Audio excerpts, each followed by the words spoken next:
ওখান থেকে কিন্তু প্রত্যেকের শিক্ষা নেওয়ার বিষয় আছে। যারা এখন ক্ষমতায় যেতে চান তাদের জন্য শিক্ষার বিষয় আছে, যারা এখন ক্ষমতায় আছেন তাদেরও তো কয়েকদিন পরে সাবেক হওয়া লাগবে, তারাও কিন্তু সাবেক হবেন কয়েকদিন পর। তো তাদেরও শিক্ষার বিষয় আছে, যে কি শিক্ষা, যে কেন এক কাপড়ে দৌড় দিতে হয়, দুপুরের খাওয়াটাও ভাগ্যে জোটে না, কেন লুঙ্গি ড্যান্স পরে নৌকায় গ্রেপ্তার হতে হয় সদরঘাটে। মোটা দাগে 3 কিসিমের কথা আমাদেরকে শোনানো হয়েছে, আমরা কিন্তু শুনতে চাই নাই ওই বিষয়ে।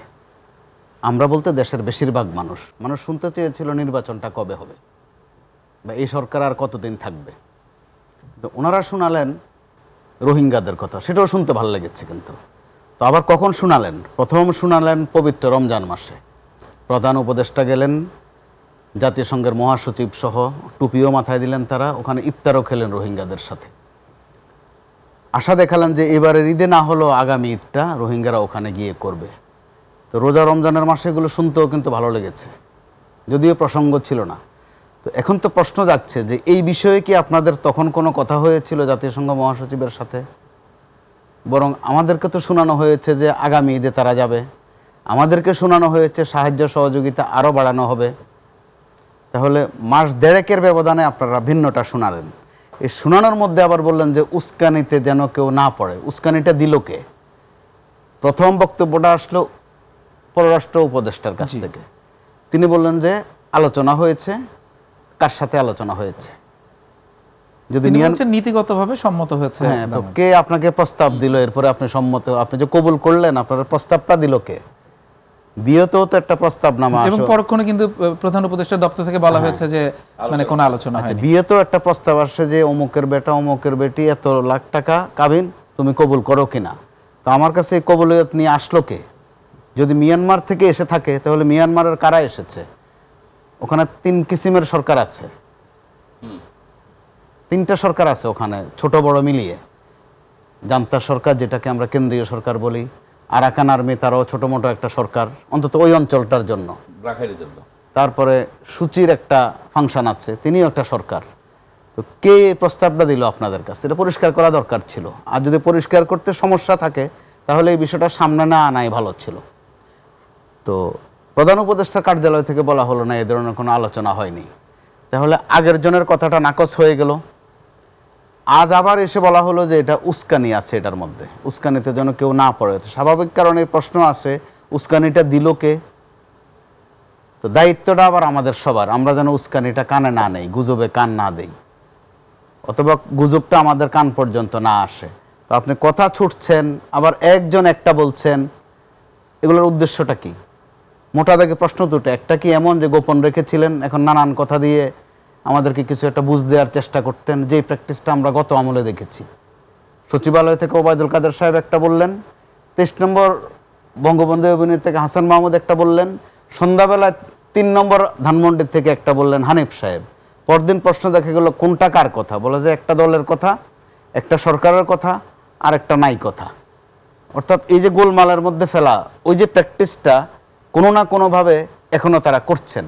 এর মধ্যে কিন্তু আমরা ওবায়দুল কাদের অথবা হাসান মাহমুদের ছায়া কিন্তু দেখি, যদিও ওই রকম ভেঙচি নাই, ওই রকম খিচুনি নাই, কিন্তু প্র্যাকটিসটা কিন্তু দেখি। কিন্তু কামাল ভাই, মানে দেশের যে মানে চলমান যে ঘটনা প্রবাহ চলছিল, এই প্রেক্ষাপটে কি এই দ্বিতীয় প্রশ্নটা সেটা নাকি নির্বাচনের আলোচনাটাকে একটু থামিয়ে অন্যদিকে নিতে চাচ্ছেন? এই প্রশ্ন কিন্তু দেখা দিয়েছে যে আলোচনা ছিল নির্বাচন নিয়ে, সেটার মাঝে নিয়ে আসছেন যে নির্বাচনের আগে একটু সংস্কার দরকার। মাঝে দিয়ে আরেক পক্ষ গজালো যে না, সংস্কার তো দরকার আছে, বিচারও দরকার আছে। এটা কি প্রশ্ন দেখা দিয়েছে নাকি মানে বাস্তবতার নিরিখে এই প্রশ্নটা এসেছে? আমরা এমনিতেও প্রশ্নে অভ্যস্ত, তার উপর এখন আবার সোশ্যাল মিডিয়ার যুগ। যতই বলি যে ওই মাধ্যমটার তেমন কোনো ভ্যালু নাই, ওইটা ভার্চুয়াল মিডিয়া, কিন্তু ফাংশনালি ভ্যালু আছে।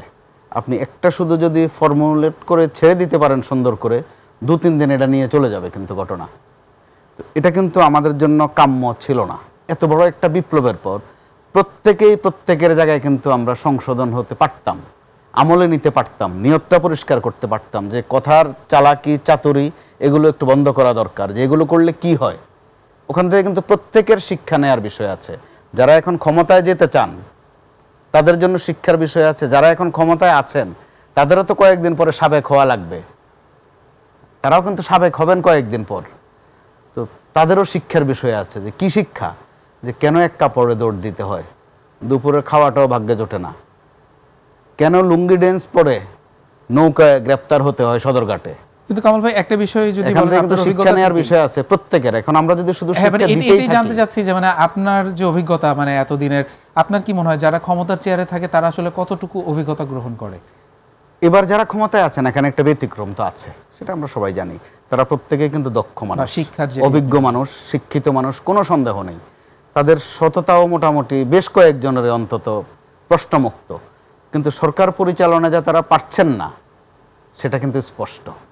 কারণ বাংলাদেশের এখানকার যে বাস্তবতা, এখানে যত অভিজ্ঞ যত শিক্ষিতই হোক, এই রাষ্ট্রের যে নেচার বা আমাদের আপনার মিলিয়ে আমাদের যে নেচার, আমরা রাজনীতিকদের হাতে নিয়ন্ত্রিত হতে বা শাসিত হতে পছন্দ করি, স্বস্তি বোধ করি। আবার রাজনীতিবিদরা আমাদেরকে হ্যান্ডেল করতে পারেন ভালো, আমরা অভ্যস্ত ওভাবেই। এখন যারা আছেন তারা ওভাবে পারছেন না, এটা কিন্তু পরিষ্কার। আবার তারা রাজনৈতিক দলগুলোকে মাঝে মধ্যে ডাকছেন, চা বিস্কুট খাচ্ছেন, একটা ফটো সেশন করছেন, লাইনে দাঁড়িয়ে একটা সুন্দর ছবি তুলছেন, হাসিও দিচ্ছেন সাথে, কিন্তু ওখান থেকে বের হওয়ার পরেই সবাই কিন্তু যার যার মতো করে কথা বলেন। তার চেয়ে আরও যেটা কষ্টদায়ক বিষয়, আজকে মার খেয়েছেন বিপ্লবীদের অন্যতম একজন হাসনাত। হাসনাত আব্দুল্লাহ। গত কয়েকদিন আপনি দেখেন, যাদেরকে আমরা ওই যে সমন্বয়ক বলতাম বা ছাত্রনেতা বলতাম, তারা বিভিন্ন জায়গায় মার খাচ্ছেন। তো মার খাচ্ছেন বললেও তারা আবার মাইন্ড করেন, বলেন যে আহত বললে ভালো হয়। মার খাচ্ছেন, পিটুনি খাচ্ছেন, ধোলাই খাচ্ছেন, এগুলোর অর্থ কিন্তু একই। কোথাও কোথাও আমাদের মাস্টার মাইন্ডের বাবাও কিন্তু মার খেয়েছেন। আবার জুলাই বিপ্লবের একজন শহীদ, তার কবর জিয়ারত করতে গিয়ে তার মেয়েটা ফেরার পথে ধর্ষিত হয়ে আত্মহত্যা করেছেন। জি। প্রতিটা ঘটনা কিন্তু আমাদেরকে এক একটা বার্তা দিচ্ছে। আমরা ওই বার্তা নিচ্ছি না, আমরা একদিন দুই দিন কথা বলছি, এরপরে আরেকটা প্রসঙ্গে চলে যাচ্ছি। এটা এক সময় ছিল যে একটা ইস্যুর পর ইস্যু ছুঁড়ে দেয়া, পরক্ষণে টিস্যুর মতো আরেকটারে উড়িয়ে মানে দেয়া। এখনো কি আপনি মনে করছেন ইস্যুগুলো তৈরি করা হচ্ছে মানে নমুনা কিছুটা তাই মনে করা হচ্ছে। আর বিশেষ করে বড় দল বিএনপির দিক থেকে এই বিষয়ে পর্যাপ্ত সন্দেহ পোষণ করা হচ্ছে, কারণ তারা অভিজ্ঞ এই বিষয়ে, তারা মার খাওয়া লোক, অভিজ্ঞ, বেলতলায় যাওয়া মানুষ, জি যে কারণে তারা সন্দেহের কথাটা কিন্তু নিয়মিত জানান দিচ্ছেন, লুকোচুরি করছেন না, প্রত্যেকদিন তারা আপডেট দিচ্ছেন।